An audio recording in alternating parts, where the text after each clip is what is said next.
என்னம்மா ஊருக்கு கிளம்பிட்டீங்க போல? ஆமாங்க அத்தை, ஊருக்கு கிளம்பிட்டு இருக்கோம். எங்க என் புள்ளைய காணோம்? அவர் ரூம்ல ரெஸ்ட் எடுக்கிறாரு அத்தை. சரி சரி, ரெஸ்ட் எடுக்கட்டும். சரிம்மா, நீ வேலையை பாரு. A few moments later. என்னம்மா டைம் ஆச்சுன்னு கிளம்பலையா? ஆமா டைம் ஆச்சு அத்தை, கிளம்பிட்டோம். கிளம்புங்க, நான் பக்கத்துல கடைக்கு போயிட்டு வந்துடுறேன். ஓகே அத்தை.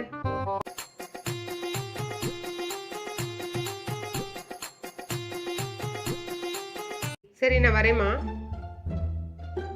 என்ன அம்மா கடை கிளம்பிட்டாங்களா? கிளம்பிட்டாங்க. சரி நம்ம போமா? இந்த அப்போலாம் ஒரு நிமிஷம் வெயிட் பண்ணுங்க. என்னத்தை பார்த்துட்டுக்க? சொல்றேன், இந்த பிடிங்களேன். இந்த பேக்கு இது இதையும் வச்சுக்கோங்க. ஒரே நிமிஷத்துல வந்துடுறேன். எடுத்தாச்சு.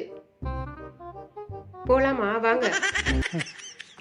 அம்மா அப்புறமேட்டு கடைப்பு சொல்லிக்கலாம்.